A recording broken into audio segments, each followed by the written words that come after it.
Hello बच्चों, Tesla adventures में आपका बहुत बहुत स्वागत है। इस वीडियो में आज हम डिस्कस करेंगे सीरीज एलसीआर सर्किट, जिसको एक्सेप्टर सर्किट भी कहते हैं। और इनफैक्ट ये बोर्ड में क्वेश्चन आता है कि why series LCR circuit is called as acceptor circuit. तो इसकी भी हम चर्चा डिटेल में करेंगे। और यहाँ मैं आपको रेजोनेंस समझाऊंगा, और रेजोनेंस जो शब्द है इसका जनरल मीनिंग क्या होता है। मतलब आपने रेजोनेंस वेव्स में भी सुना होगा, और आपने रेजोनेंस साउंड वेव में भी सुना होगा। तो रेजोनेंस आपने साइक्लोट्रॉन में भी सुना है। तो मैं यहाँ आपको ये समझाऊंगा कि रेजोनेंस का जनरल मीनिंग क्या होता है, और दूसरा बात, यहाँ पे वो कंडीशन कौन सी है जिसे हम रेजोनेंस कंडीशन कहते हैं। तो बच्चों स्टार्ट करते हैं हम।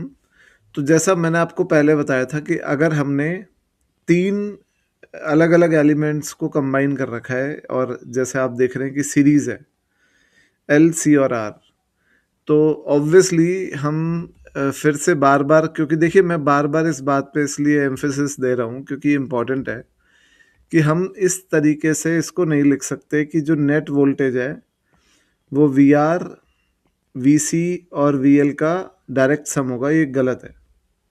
तो हमें यहाँ पर फेज़र एडिशन करना पड़ता है, और इस सर्किट में रिजल्ट क्या आएगा ये सब कुछ डिपेंड करता है कि फेज़ क्या है और कौन आगे है कौन पीछे है। तो इसकी बात हम करते हैं सबसे पहले। तो आप मानिए कि ये हमने ये डायग्राम बनाया है, t बराबर 0 पे हम फेज़र डायग्राम बना रहे हैं, और हम सीरीज में हमेशा x पर करंट को बिठाते हैं।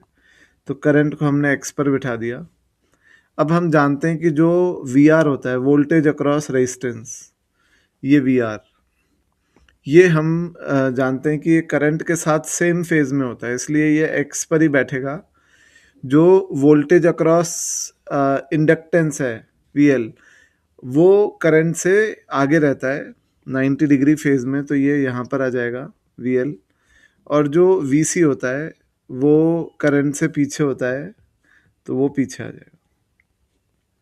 ठीक है बच्चों, तो ये तो हमने फेज़र डायग्राम बनाया। अब हम ये अज्यूम कर रहे हैं कि V L is greater than V C. अब देखिए, वैसे भी सबसे पहले अगर हम ये चर्चा करें कि ये तो अजम्पशन है, पर रियल में ये कैसे डिसाइड होगा, तो ये ऐसे डिसाइड होगा कि वी एल होगा, जैसा हम जानते हैं कि वी एल की वैल्यू होगी आई एक्स एल, वी सी की वैल्यू होगी आई एक्स सी, और वी आर की वैल्यू होगी आई आर।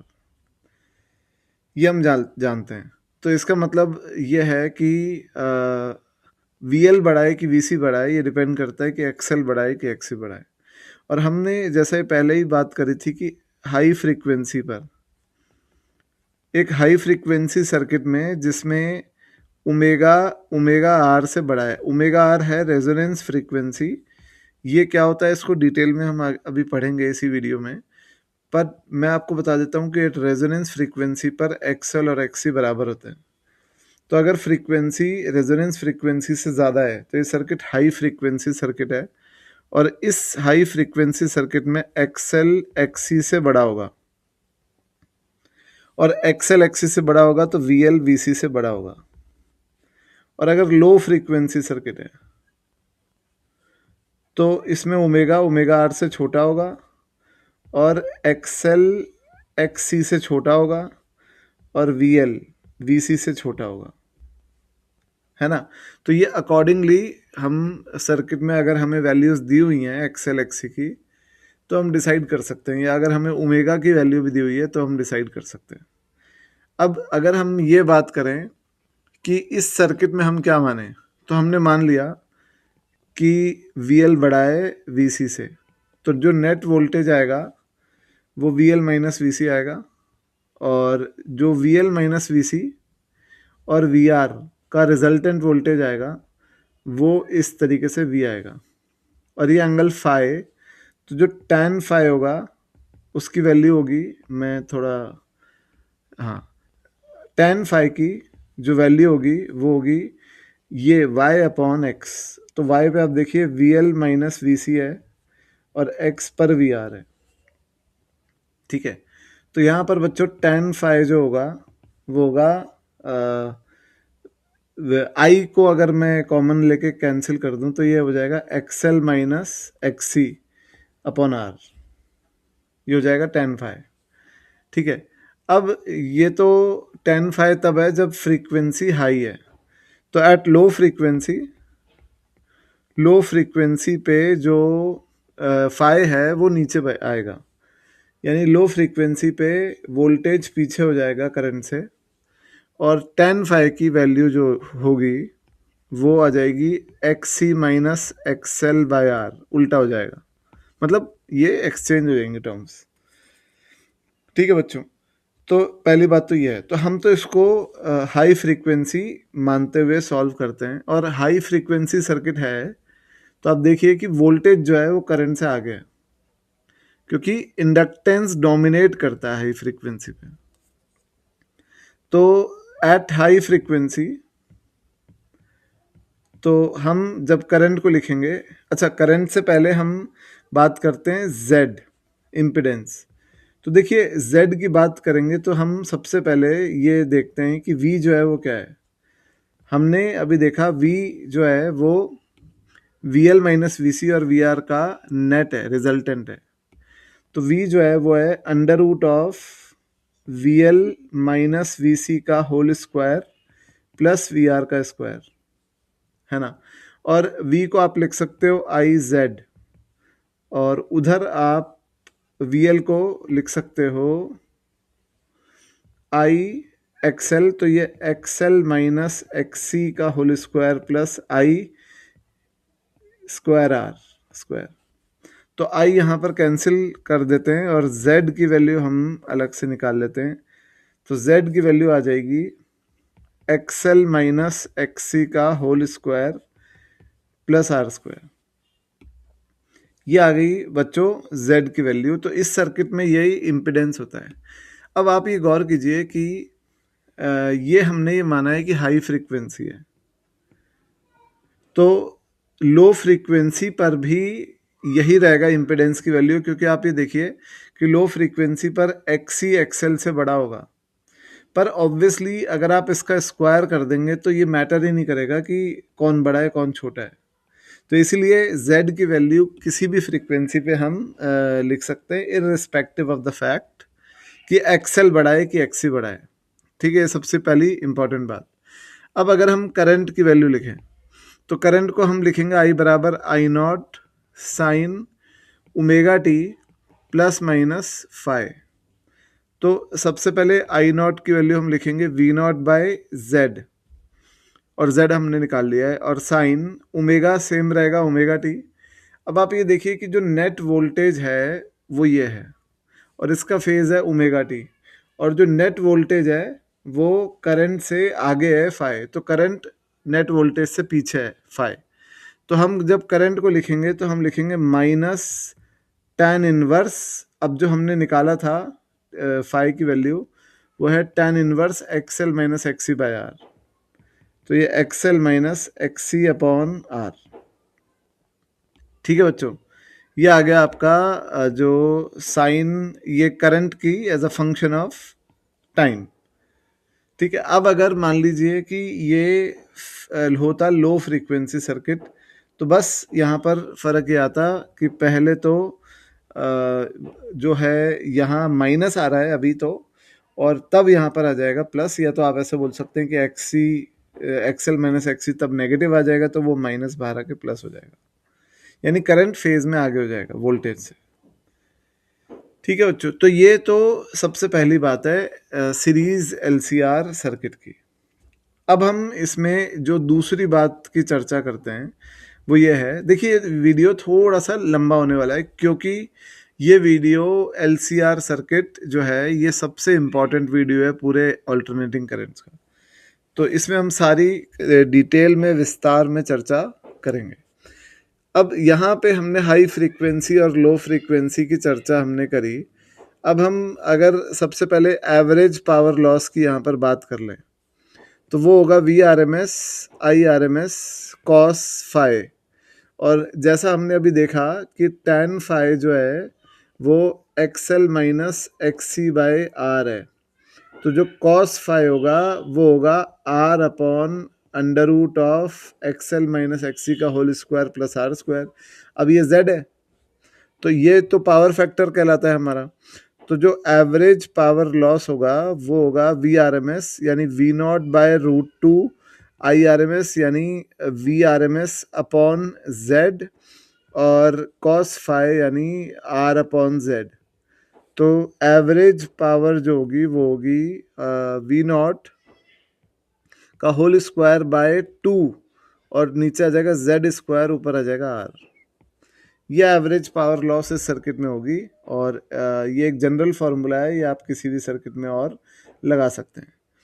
ठीक है, अब यहाँ तो सबसे पहले ये यहाँ पर ये वाली बात हो गई। अब दूसरी बात ये है कि यहाँ इस सर्किट में रेजोनेंस कंडीशन क्या होती है, तो हम उसकी अब चर्चा करते हैं डिटेल में। रेजोनेंस कंडीशन, तो रेजोनेंस कंडीशन की बात मैं आपसे करता हूँ। यहाँ पर सबसे पहले आपको ये समझाता हूँ कि रेजोनेंस शब्द का मतलब क्या होता है। तो देखिए, आप इमेजिन कीजिए कि एक बच्चा झूला झूल रहा है ना, स्विंग जो आपने देखा होगा। तो ये जो स्विंग है इस पर ये बच्चा बैठा है, ठीक है। और ये स्विंग जो है वो नेचुरली, मतलब कोई, हम यहाँ पर मान रहे हैं कि कोई वो नहीं है, कोई नॉन कंजर्वेटिव फोर्स नहीं है जो इस स्विंग को रोक रही है। तो ये स्विंग जो है ये नेचुरल ऑसिलेशन कर रही है, जिसको हम फ्री ऑसिलेशन भी कहते हैं। तो ये स्विंग नेचुरली ऐसे ऑसिलेट कर रही है और इतना इतना एंगल ये बना रही है, ठीक है। तो ये जैसे अगर कोई नॉन कंजर्वेटिव फोर्स नहीं है तो ये स्विंग कभी रुकने नहीं वाली और ये चलती रहेगी। तो इसे फ्री ऑसिलेशन कहते हैं। अब मान लीजिए कि एक दूसरा बच्चा आ गया और ये बच्चा इस स्विंग को जस्ट वहां से धक्का मार रहा है जहां से ये स्विंग आकर रुक रही है। मतलब ये बच्चा जो धक्का मार रहा है वो इस स्विंग के रुकने का इंतजार करता है और जैसे ही स्विंग यहाँ रुकती है ये इसको धक्का मारता है। इससे क्या होगा कि ये स्विंग और आगे जाएगी क्योंकि उसने एनर्जी दी है, तो फिर और पीछे आएगी। अब ये बच्चा पीछे से धक्का मारता है, रुकने का इंतजार करता है, उससे क्या होगा, ये स्विंग और आगे जाएगी तो फिर और पीछे आएगी। अब ये बच्चा और पीछे से धक्का मारता है। तो आप ये समझ गए होंगे कि ये जो बच्चा धक्का मार रहा है ये एक एक्सटर्नल फोर्स है और ये बच्चा इसके स्विंग के रुकने का इंतजार कर रहा है। इसका मतलब है कि ये बच्चा जो है अपने फोर्स की फ्रीक्वेंसी को सिस्टम की नेचुरल फ्रीक्वेंसी के बराबर रख रहा है। तो उससे ये हो रहा है कि सिस्टम की नेचुरल फ्रीक्वेंसी चेंज नहीं हो रही, सिस्टम का टाइम पीरियड चेंज नहीं हो रहा। और ये जो बच्चा है दूसरा वाला जो धक्का मार रहा है वो इसका एम्पलीट्यूड को बढ़ाते जा रहा है। तो आप देखिए हर अगले ऑसिलेशन में एम्पलीट्यूड बढ़ता जाएगा, पर सिस्टम की फ्रीक्वेंसी या टाइम पीरियड पे कोई फर्क नहीं पड़ेगा। इस कंडीशन को हम कहेंगे कि बच्चों एक्सटर्नल फोर्स और ऑसिलेटिंग सिस्टम जो है वो रेजोनेंस कंडीशन में है। तो रेजोनेंस कंडीशन क्या होती है, अगर मैं ब्रीफली इसको समझाऊं, कि एक सिस्टम जो है वो ऑसिलेट करता है, क्योंकि रेजोनेंस कंडीशन ऑसिलेटिंग सिस्टम के लिए डिफाइंड है। तो एक सिस्टम जो ऑसिलेट कर रहा है उसको लगातार एक एक्सटर्नल फोर्स से, एक पीरियोडिक फोर्स से एनर्जी मिल रही है और वो एनर्जी जिस फ्रीक्वेंसी पे उसको मिल रही है वो फ्रीक्वेंसी उस ऑसिलेटिंग सिस्टम की फ्रीक्वेंसी के बराबर है। तो इस कंडीशन में होगा क्या कि ऑसिलेटिंग सिस्टम का एम्पलीट्यूड बढ़ता जाएगा पर उसकी नेचुरल फ्रीक्वेंसी पर कोई फर्क नहीं पड़ेगा। और इस कंडीशन में हम कहेंगे कि जो एक्सटर्नल पीरियोडिक फोर्स है और जो सिस्टम है ये दोनों आपस में रेजोनेंस कंडीशन में है। ठीक है बच्चों, तो ये मैंने आपको समझाया resonance condition with the help of a child and a swing. यानी ये बड़ा एक सिंपल एग्जांपल है जिससे हम रेजोनेंस कंडीशन को बहुत बेहतर तरीके से समझ सकते हैं। और देखिए ये रेजोनेंस शब्द यहाँ क्यों यूज हो रहा है इसको भी मैं आपको आगे बताऊंगा इसी वीडियो में, पर अभी आप इस बात पे ध्यान दीजिए कि रेजोनेंस कंडीशन होती क्या है। तो हमने ये देखा कि हाई फ्रीक्वेंसी पे सर्किट जो है वो इंडक्टिव बिहेव करता है और लो फ्रीक्वेंसी पे सर्किट जो है वो कैपेसिटिव बिहेव करता है। और एक फ्रीक्वेंसी वो भी होती है जिस पर XL और XC बराबर हो जाते हैं, और XL होता है ओमेगा L और XC होता है 1/ओमेगा C। तो ये जो ओमेगा R लिख रहा हूं इसको बोलते हैं रेजोनेंस फ्रीक्वेंसी। तो ये रेजोनेंस पर होता क्या है कि रेजोनेंस पर XL XC बराबर हो जाते हैं और ओमेगा L और 1/ओमेगा C बराबर हो जाते हैं, जिससे हमें दिखता है कि ओमेगा हो जाएगा 1/√LC। और जो रेजोनेंस फ्रीक्वेंसी होगी वो होगी 1/2π√LC। ये तो फ्रीक्वेंसी है और ये है एंगुलर फ्रीक्वेंसी ऑफ रेजोनेंस। ठीक है बच्चों, तो इस फ्रीक्वेंसी पे XL और XC बराबर हो जाते हैं। और जैसे हमने देखा था कि इम्पिडेंस नॉर्मली क्या होता है, इम्पिडेंस होता था नॉर्मली √XL - XC का होल स्क्वायर प्लस R²। तो एट रेजोनेंस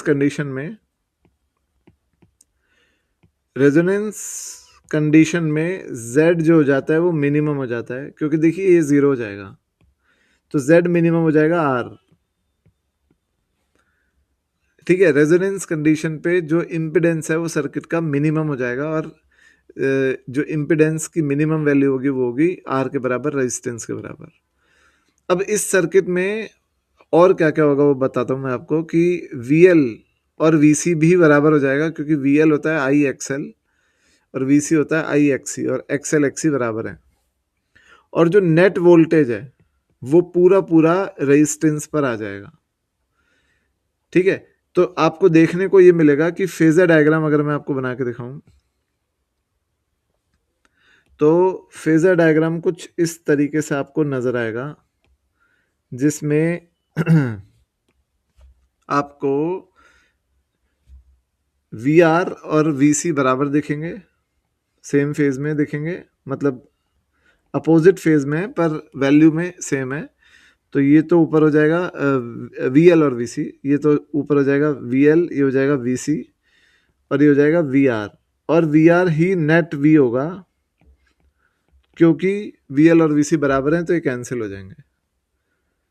तो हम बोलेंगे कि जो वोल्टेज और करंट में फेज डिफरेंस है वो 0 हो गया, यानी tan phi 0 हो गया।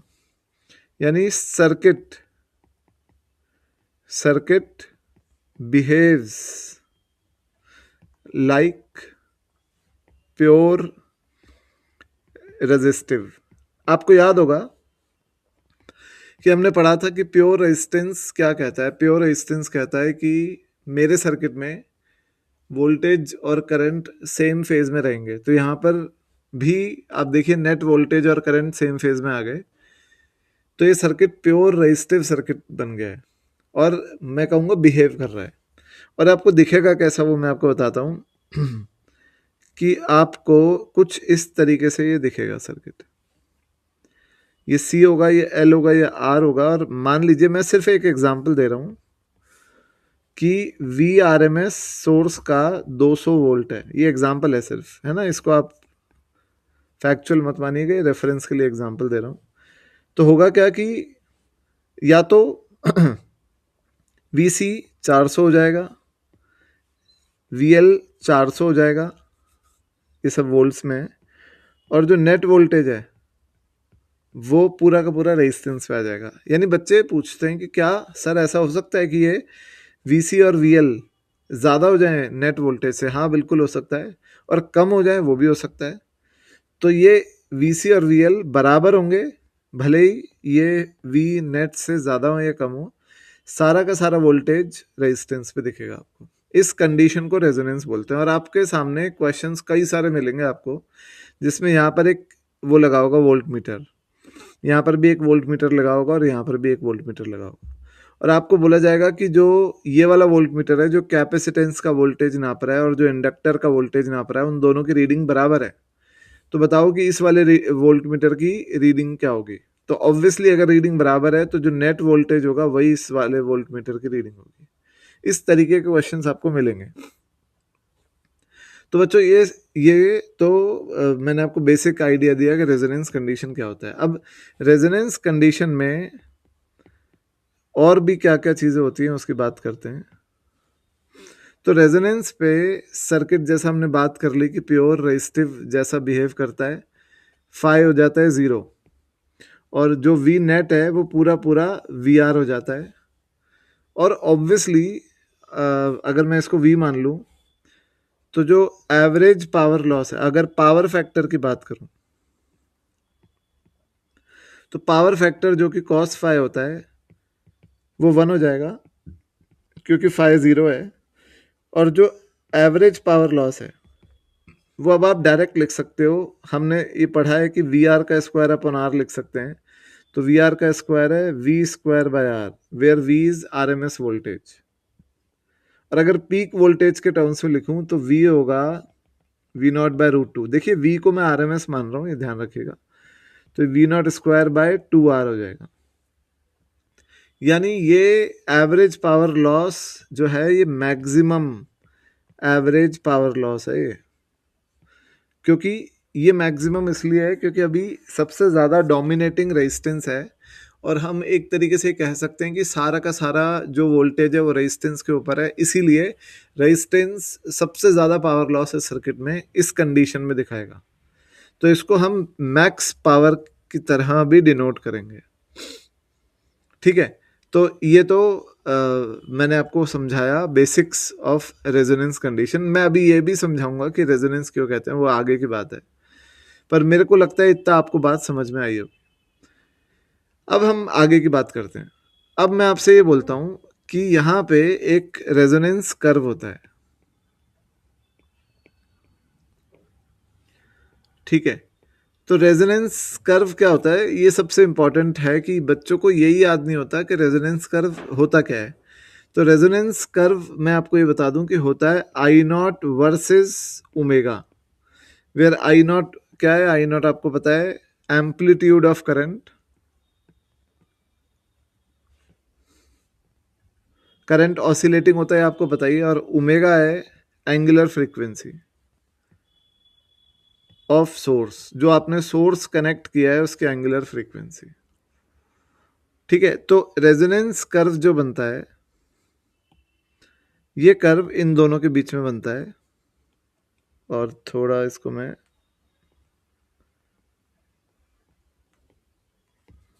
ढंग से बनाऊं।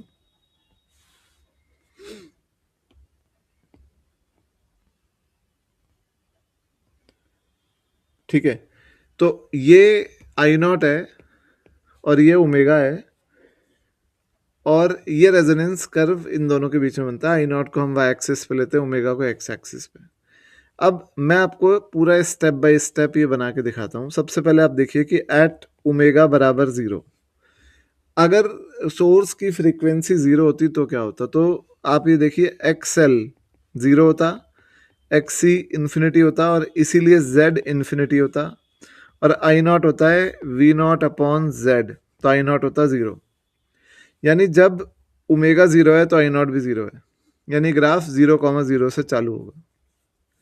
अब आप ये गौर कीजिए कि इस वक्त मान लीजिए ये हम बात कर रहे हैं कि ये है XL जो कि ये है XC जो कि इन्फिनिटी है, और ये है XL जो कि 0 है। अब जैसे जैसे आप ओमेगा बढ़ाओगे, है ना, तो XL बढ़ेगा और XC कम होगा, तो ये दोनों का गैप जो है ये कम होता जाएगा, रिड्यूस होता जाएगा गैप। तो एक वक्त आएगा, यानी गैप अगर रिड्यूस हो रहा है तो एक्सएल माइनस एक्ससी का मॉड ये डिक्रीज हो रहा है ओमेगा के बढ़ने से।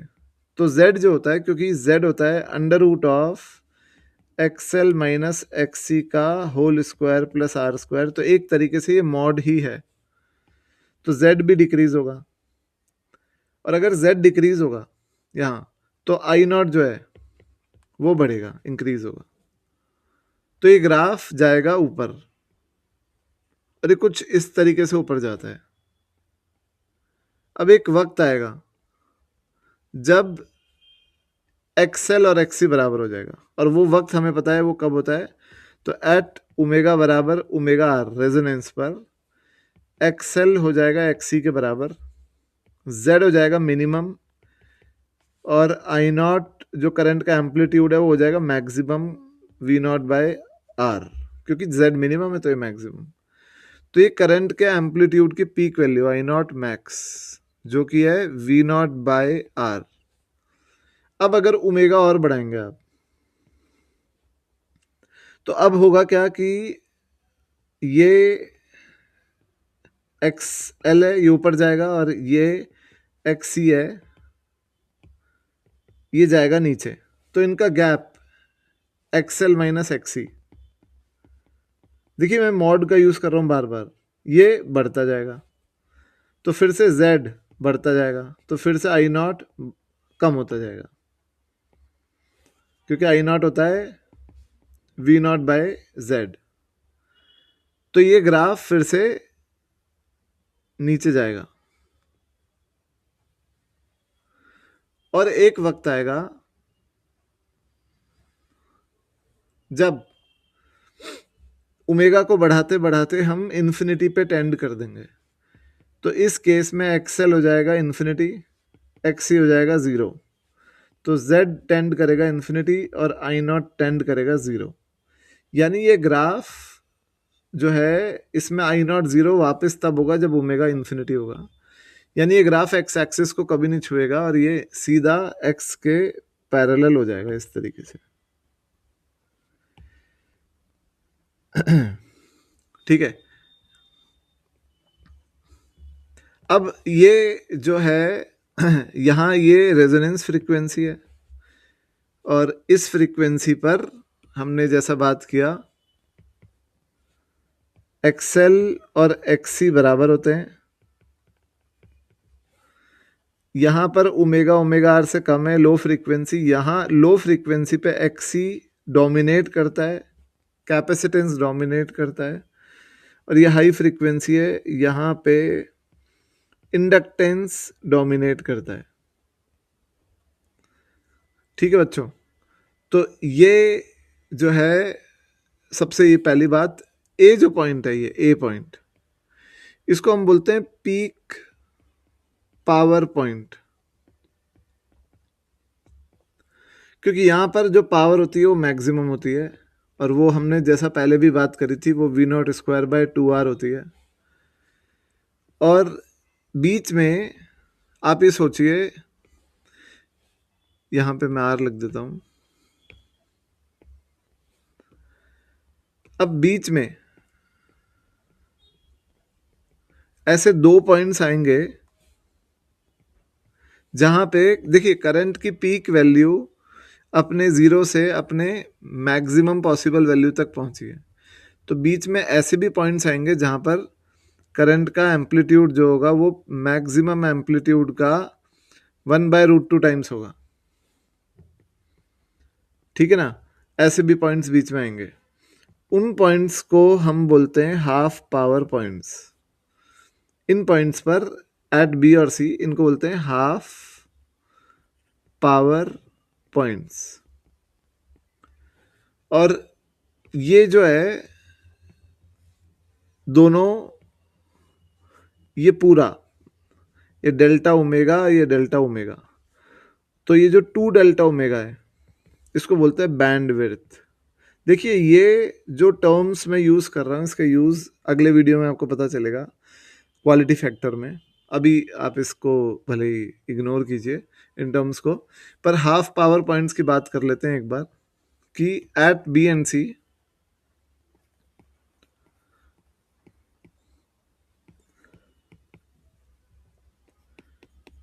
यानी B and C.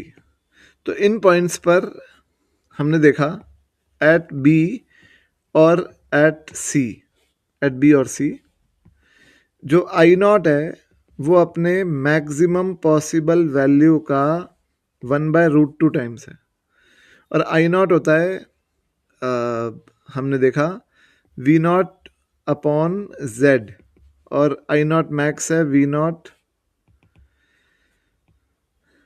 Upon are, और ये √2 है। तो यहाँ पर बी और सी पर जेड बी या फिर जेड एट सी जो हो जाएगा वो हो जाएगा √2r।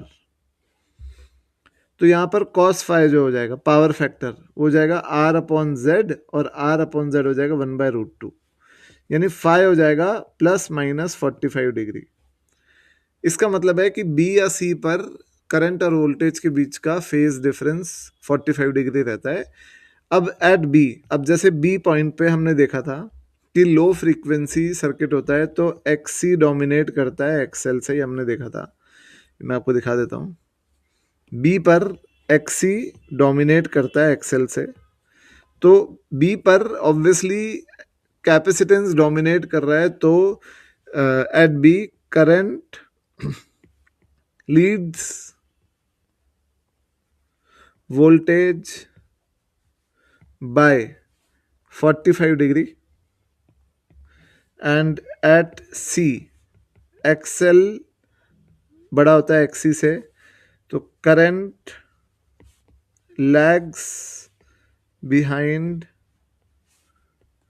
वोल्टेज बाय 45 डिग्री, ये सी पॉइंट पर। ठीक है ना, ये पहली बात। तो और इन पॉइंट्स पर इनको हाफ पावर पॉइंट्स क्यों बोलते हैं, क्योंकि बी या सी पर अगर हम पावर लिखेंगे तो वो होगा V R M S I R M S cos phi. तो देखिए वी आर एम एस तो हो गया V0/√2, आई आर एम एस हो गया वी आर एम एस यानी V0/√2 अपॉन, देखिए मैं इसको प्रॉपरली लिखता हूँ, चलिए पहले फिर अपन इसको लिखेंगे। V R M S, I R M S को V R M S upon Z, cos phi को आर अपॉन जेड, और फाई हमको पता है 45 डिग्री होता है। वी आर एम एस का स्क्वायर हो जाएगा यानी V0 का स्क्वायर बाय 2, और z हमने देखा था √2r होता है दोनों ही पॉइंट्स पे, और cos फाई 1/√2 होगा, तो हो जाएगा V0 स्क्वायर बाय 4r। और आपको दिख रहा होगा कि जो मैक्सिमम पावर थी, जो A पर पावर थी वो थी V0 स्क्वायर बाय 2r, तो जो B या C पॉइंट्स पर जो पावर है वो मैक्सिमम पावर का हाफ है, इसीलिए B and C are called as half power points, जो मैंने वहां पर लिखा है। Therefore B and C are called as half power points. ये बड़ी इंपॉर्टेंट बात है, और इनका सिग्निफिकेंस जैसा हमने बात किया आगे हम डिस्कस करेंगे नेक्स्ट वीडियो में। पहली बात तो ये। अब मैं आपको बच्चों दूसरी बात ही बताता हूँ कि ऐसा इसमें रेजोनेंस शब्द फिट कैसे बैठ रहा है एलसीआर सर्किट में, और कैसे क्यों हम एलसीआर सर्किट को एक्सेप्टर सर्किट कहते हैं। तो इसकी बात करते हैं कि why series LCR circuit is also referred as acceptor circuit। देखिए आपने अपने घर में रेडियो देखा होगा, है ना, ज़रूर देखा होगा। तो रेडियो, या आपने गाड़ी में रेडियो सुना होगा। तो अब आपने कभी ये सोचा है कि जब आप लेट सपोज 98.3 या 104 ट्यून करते हैं, सबसे पहले तो 98.3 के आगे यूनिट आपने कभी ऑब्जर्व नहीं की होगी, वो होती है मेगा हर्ट्स, है ना। तो जैसे मान लीजिए 98.3 मेगा हर्ट्स पर आप कुछ चैनल सुन रहे हैं और कोई गाना सुन रहे हैं, या 104 मेगा हर्ट्स पर आप कोई चैनल सुन रहे हैं और गाना सुन रहे हैं। अब आपने अपने LCR अपने रेडियो सेट को 98.3 या 104 पे ट्यून किया। अब उसे ये कैसे पता चल रहा है कि एक्सक्यूज मी,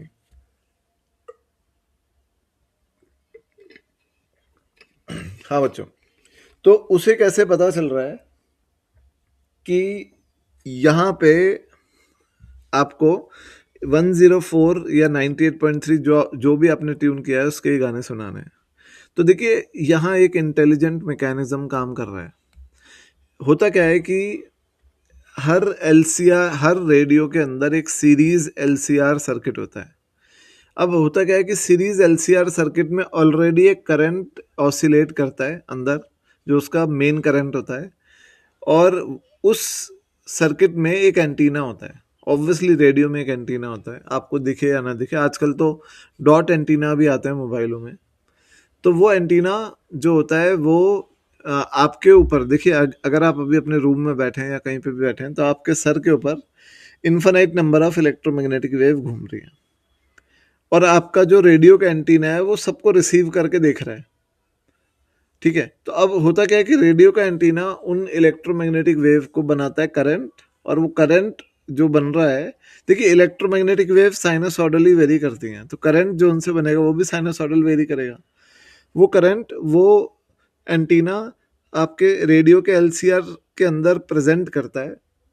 और अगर जैसे मान लीजिए आपने 104 को ट्यून किया हुआ है, आपने रेडियो पे ट्यून किया हुआ है 104 को, तो जो 104 की इलेक्ट्रोमैग्नेटिक वेव आ रही है वो रेडियो के अंदर करंट बन के जा रही है। तो आपको दिखेगा कि रेडियो सेंस कर लेगा, एलसीआर को पता लग जाएगा कि ये करंट जो है इसकी फ्रीक्वेंसी मेरी फ्रीक्वेंसी के बराबर है, और वो एलसीआर सर्किट उस करंट के साथ रेजोनेंस कंडीशन कर लेगा और उसका स्वागत करेगा, उसको आने देगा अपने सर्किट में। अब स्वागत कैसे करेगा, उसके लिए Z को मिनिमम कर लेगा। हमको पता है कि जो Z होगा वो 104 पे अगर रेजोनेंस हो रहा है तो उसके लिए मिनिमम हो जाएगा, और वो हो जाएगा R। तो Z मिनिमम यानी जो सर्किट है वो करंट को रोक नहीं रहा है, वो उसको आने दे रहा है। तो जो सर्किट है वो ऑलमोस्ट नेग्लिजिबल रेजिस्टेंस ऑफर करेगा। देखिए R को हम बहुत कम रखते हैं ताकि हीट लॉस ना हो, तो वो एक नेग्लिजिबल रेजिस्टेंस ऑफर करेगा करंट को, और करंट उसमें आकर के ऐड हो जाएगा सर्किट में जो ऑलरेडी मेन करंट है, और ऐड होकर के उस मेन करंट का एम्पलीट्यूड को बढ़ाएगा। जैसा हमने देखा अभी एम्पलीट्यूड बढ़ जाएगा, मैक्सिमम हो जाएगा V0/R। तो उससे आपको जो सबसे क्लियर आवाज सुनाई देगी।